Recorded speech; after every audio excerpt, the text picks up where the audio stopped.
Hello, everyone. Welcome to The Hook.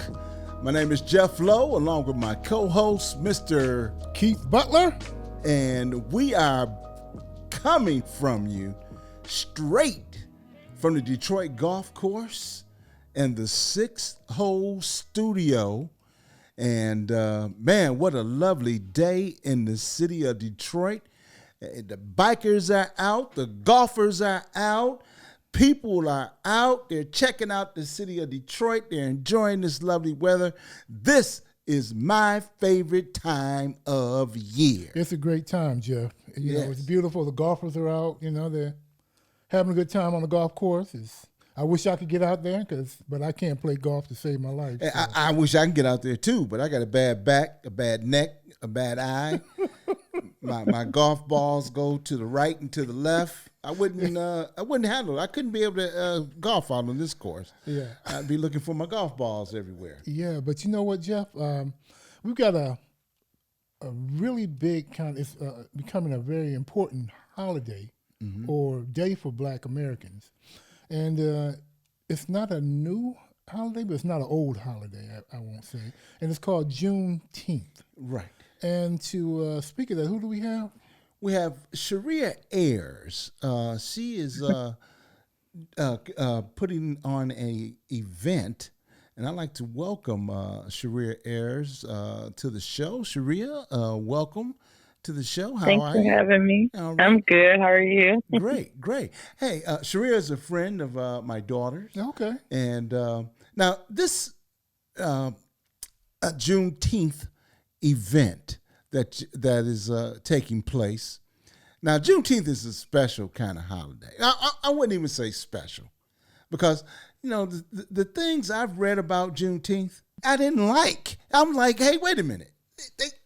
It's based on, you know, the Emancipation. Yeah, but they didn't let us know we were free till... Well, 5 months later. 5 months later. Oh, you're free. No, but that was in Galveston. Cherie, can you explain a little bit about explain that to us. So it wasn't just 5 months. It was actually almost 2.5 years later. What? Whoa, I was way off base. Yeah, you off. Yeah. But the thing was, honestly, when you read the Emancipation Proclamation, it wasn't logistically sound anyways. Like, it freed the enslaved and the rebellious states, but the way that they were supposed to receive the message, considering that the majority of enslaved people were illiterate and possibly faking it if they could read or write, because then they'd be killed if they were considered a learned Negro, as they used to say. But they were supposed to get the word of their freedom from Union soldiers. But the whole thing is, if Union soldiers are fighting in the war, when are they going to have time to go to various plantations to free the enslaved? Mm-hmm. So when the message got out there about the Emancipation Proclamation, it was technically a war tactic to free the enslaved from the rebellious states so that they could essentially join the Union Army and cause chaos in the South. Oh, so it wasn't so much about their freedom. They're just trying to get some more soldiers for the most part. Pretty much. I mean, you know, because you got to think the Emancipation Proclamation, as I said, freed the slaves in the rebellious states. And that's why we had states like, for instance, West Virginia. They were a part of the Union, but they still also had enslaved people. Mm-hmm. So it wasn't until the 13th Amendment in 1865 when that got passed and technically ended enslavement throughout all of the United States, not just the rebellious states. But we celebrate Juneteenth because it acknowledges the date, which is June 19th, when the enslaved in Galveston, Texas, got the message that they were free. And that was about 2.5 years after the Emancipation Proclamation. Wow. So the official end of slavery was June 19th. Yes. So Abraham Lincoln is what? He didn't free the slaves. I mean, in a halfway, yes. He did, but in the halfway. Okay. Well, he was so I would say partially. Okay. Yes, partially he did, because he was the president in office He drew up that, the Emancipation. right, Proclamation. Mm-hmm. But again, as I said, like, there were still slave states that were part of the Union. So Gotcha. it was more so of a war tactic, as opposed to a plea for human decency. Like, unfortunately, when it comes to the history in America, a lot of things have been based around economics and not so much people. Mm-hmm. So, so again, I'm not going to take that away from Abraham Lincoln as a president, because he also did a number of things, like be the last casualty of the war and try to move America in a different direction. But I'm not going to take away anything from his presidency, but technically the Emancipation Proclamation did not free all of the enslaved. The 13th Amendment did. So you said something about, what was it, the rebellious states. Talk a little bit about those and explain what they were, and maybe let us know some of the states that were the rebellious states. So the rebellious states were pretty much the states of the South, like any Confederate state. Mm-hmm. So that includes like the Carolinas, like Alabama. So various states that were to the South, they were part of the Confederacy. Mm-hmm. Yep. South of the Mason-Dixon line, basically, huh? Mm-hmm. Mm.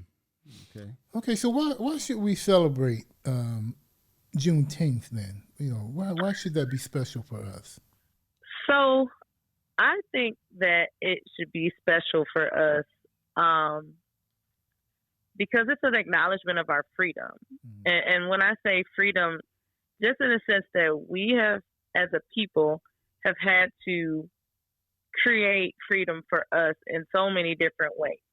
So even with the enslaved people receiving the message in Galveston about being free, quite a few people, as well as like notable pastors like Richard Allen, brought their money together to buy land in Houston to create Emancipation Park.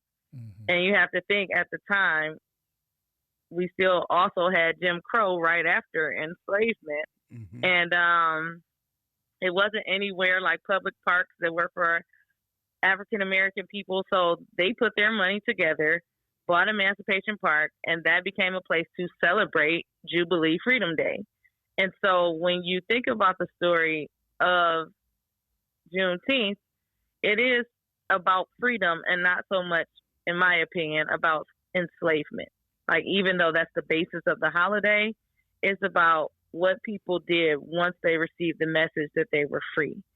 And based on several accounts that I've read from first and secondhand sources, like, African Americans were self-liberating for years prior to the Emancipation Proclamation. So they were freeing themselves en masse by running away or, you name it, and fleeing north.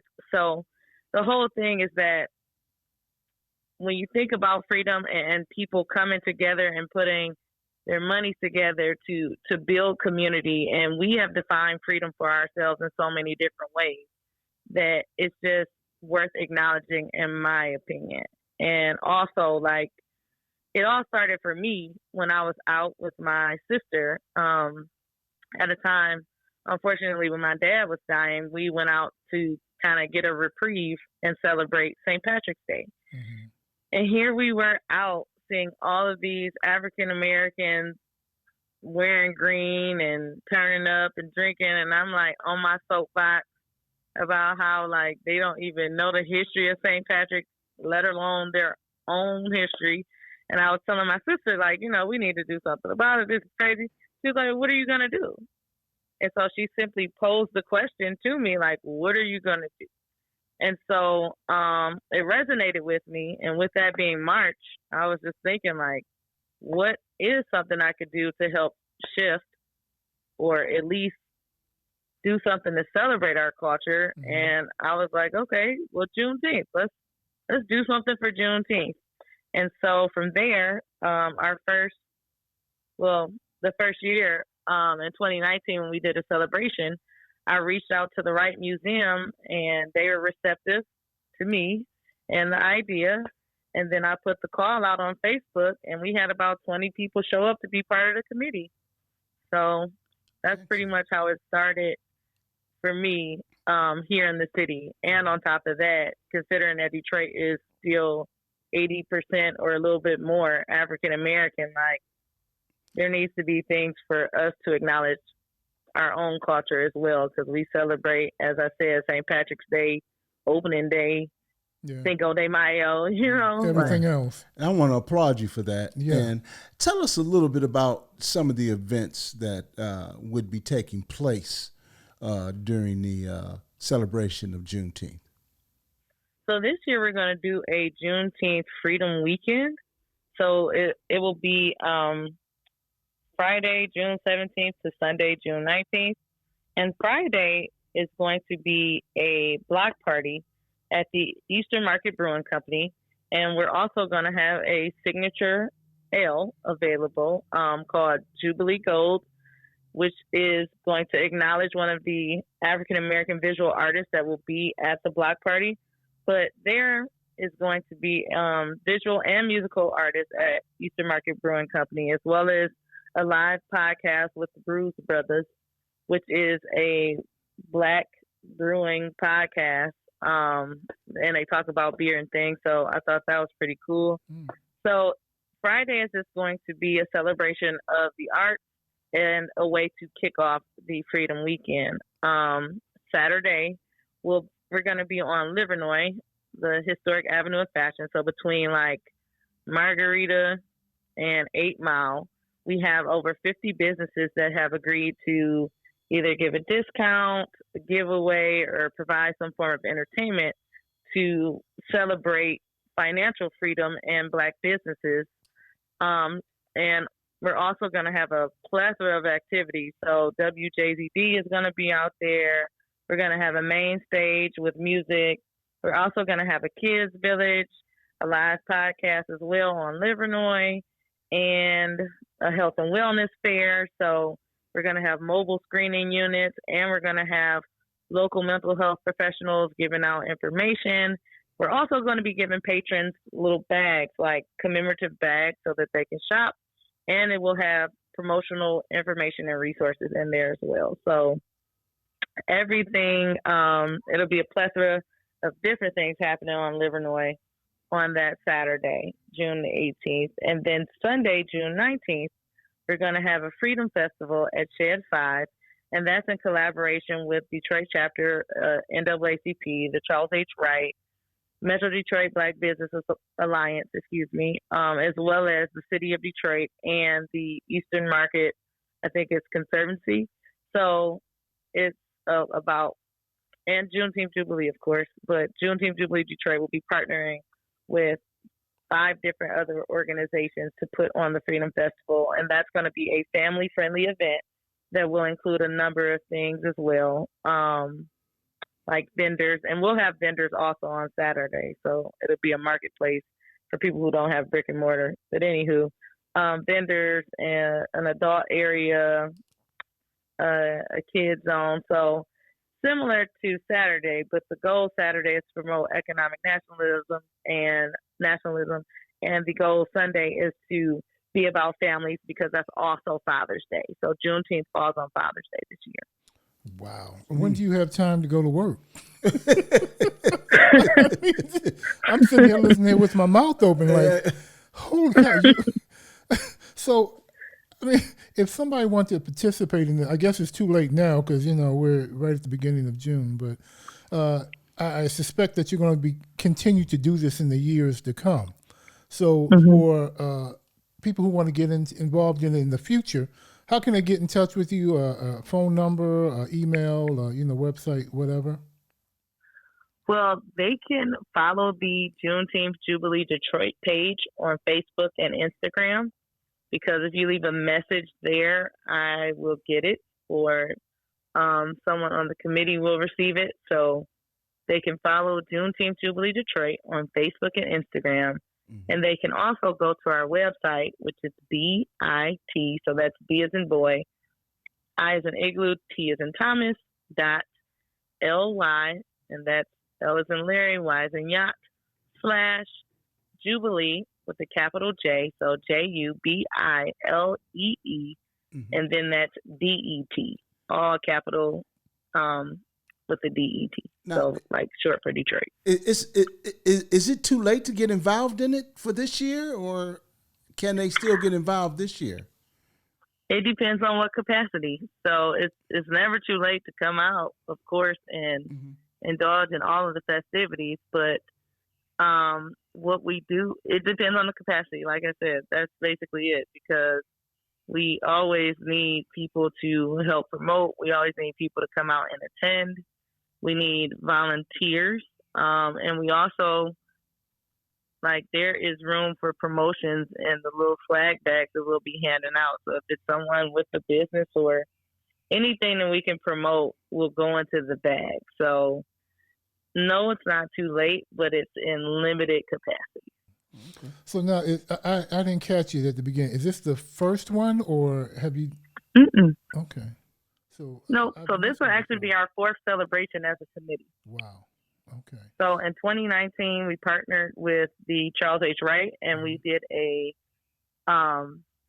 pretty much like a program indoors and outdoors, as well as an afterglow for Juneteenth there. So it was kind of like a mini festival at the Charles H. Wright. Mm-hmm. And then in 2020, we, because of the pandemic, we did Juneteenth Jubilee Live. So we basically put on like a show online on Facebook and Instagram Live that included speakers and artists, like musical performers. It's like Ari Lane, and we had Jay Brown there, and we also had like a dancer come out and she did a piece. So it was like a whole production.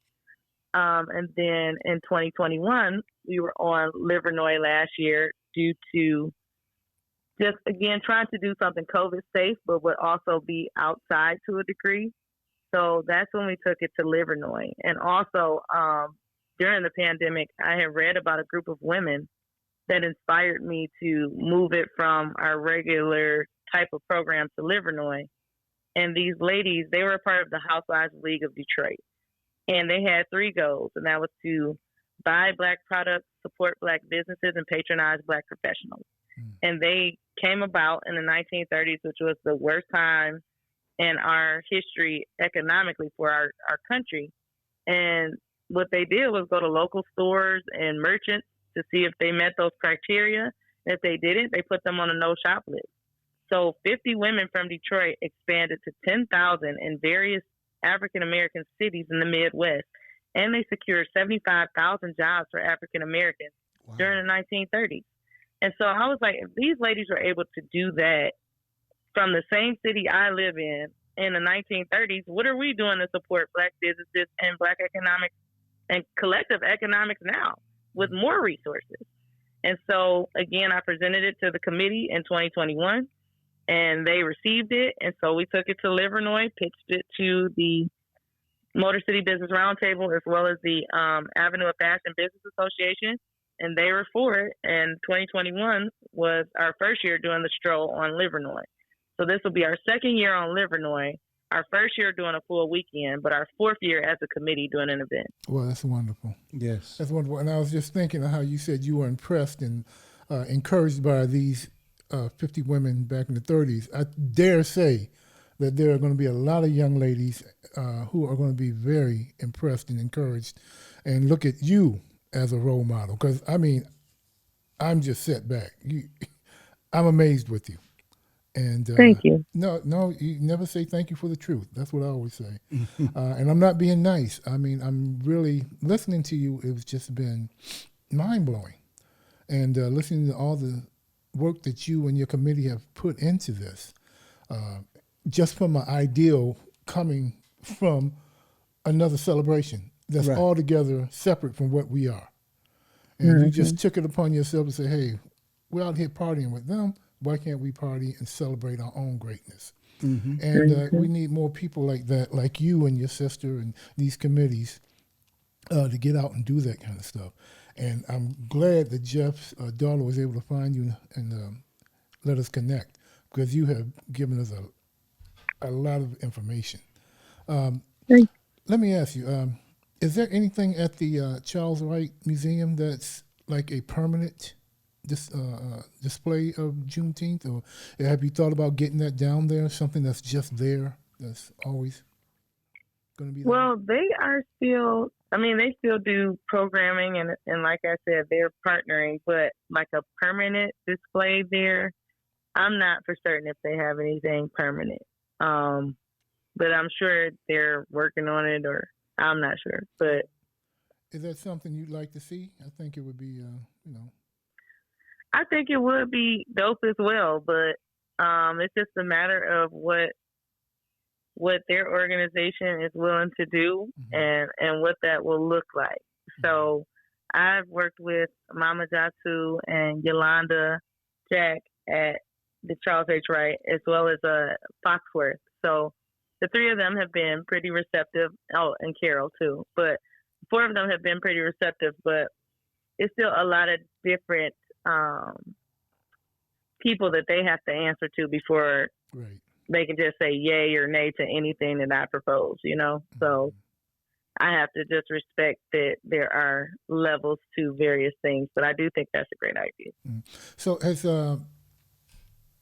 knowing that this is a relatively, I guess not young, but it's a Black holiday. Has it become national yet? And if not, what can be done to make it a national holiday?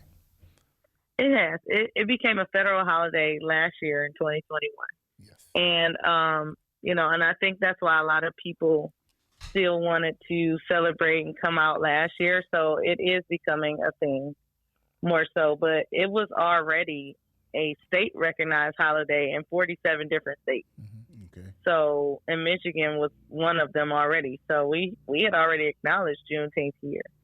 And there have been like other organizations like the Juneteenth Michigan chapter who does a annual golf outing for Juneteenth, as well as Juneteenth Detroit, who have been celebrating and doing things all along. So, it has been recognized here, but Juneteenth Jubilee Detroit have just been trying to push it on a more citywide scale, and that's what our goal is, to increase the awareness and celebration of the holiday in a predominantly Black city. But also, it's inclusive and open to everyone, because we know that it wasn't just one race or nationality of people, because race is socially constructed, like a socially constructed concept. But anywho, it wasn't just one group of people that helped in regards to alleviating some of the oppression in America. So it is an inclusive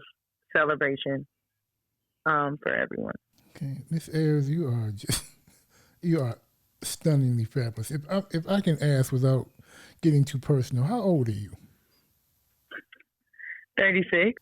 Now, I asked you that because we tend to think that you have to be 70, 60, 50, We think you have to be wealthy. We think you have to be powerful. You have to know people to get things done. And I just want our listeners to realize and hear and know that there's a young lady under 40, and she started this 4 years ago, so that means she was 32 when she got it going. You don't have to wait. You don't have to wait till you're 50. You don't have to wait till you're, to become a mover and shaker or to work with mover and shakers. You become a mover and shaker at any age. And this young lady here, Miss Ayers, you have just proved that all it takes is will, desire, to make things go. My dad told me the secrets to success, the ingredients to success, was 5% knowledge, 10% skill, and 85% perspiration. And then what that meant is that you don't need to know it that much. You don't need to know that much. You don't need to be able to do it. You just have to work hard at it. And you have worked very, very hard to get this up and running. And I can't tell you how much it's appreciated by this young man, because with this old guy. Yeah, I was about to say I'm about this. twice your age, Jeff and I have done a tenth of what you have done already in my life. But for you to get up and do this, But it's you just impressive. inspired him to get out and do more. Yeah. You just inspired him to do Yeah, that. and the crazy thing is, Jeff and I have a lot of questions. We have a little bit of banter back, but we've both been quiet, just listening to what you've been putting down, and it's just been fabulous. Yes. You know, it's just been I fabulous. appreciate that. Oh no, we appreciate you taking the time. Oh, yeah. If there's anything else you'd like to add. Again, I'd love for you all and the listeners to come out and celebrate Juneteenth with us, the 17th through the 19th, at least one of the days, and to follow our pages on Juneteenth Jubilee Detroit on Facebook or Instagram. But also just, I can't lie, like the doors that have opened and the opportunities that have come from just an idea and the support of my family and friends and just the blessings. It's really humbling, and I just appreciate even the opportunity to be on the show. So thank you all for inviting me. Well, thanks for taking the time. But before we let you go, everything has colors or flag. Does Juneteenth have colors? Does it have a flag or emblem, symbols, anything like that? So the Juneteenth flag actually is red, white, and blue, and it has one star on there with the outline of it as well. So that's the official Juneteenth flag because it signifies like being American and also like the origin of the holiday being in the Lone Star State. Mm-hmm. So that's the combination of it. Nonetheless, like it's also an African American heritage flag that's black, red, and it has a gold sword and other emblems on there.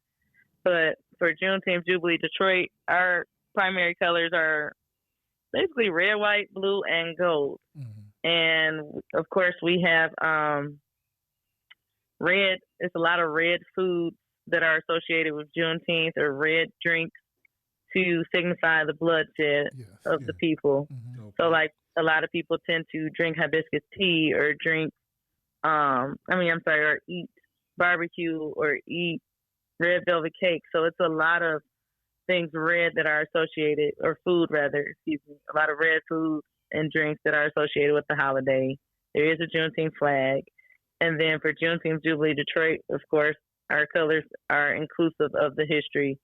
Plus, we also have like little red, black, and green flags that will be given out on Saturday as well to signify like black for the people, green for the land, and also prosperity, and then red, of course, for the bloodshed. When you speak of the bloodshed, you're talking about those the millions of slaves and so forth, and those who died in the battle for freedom.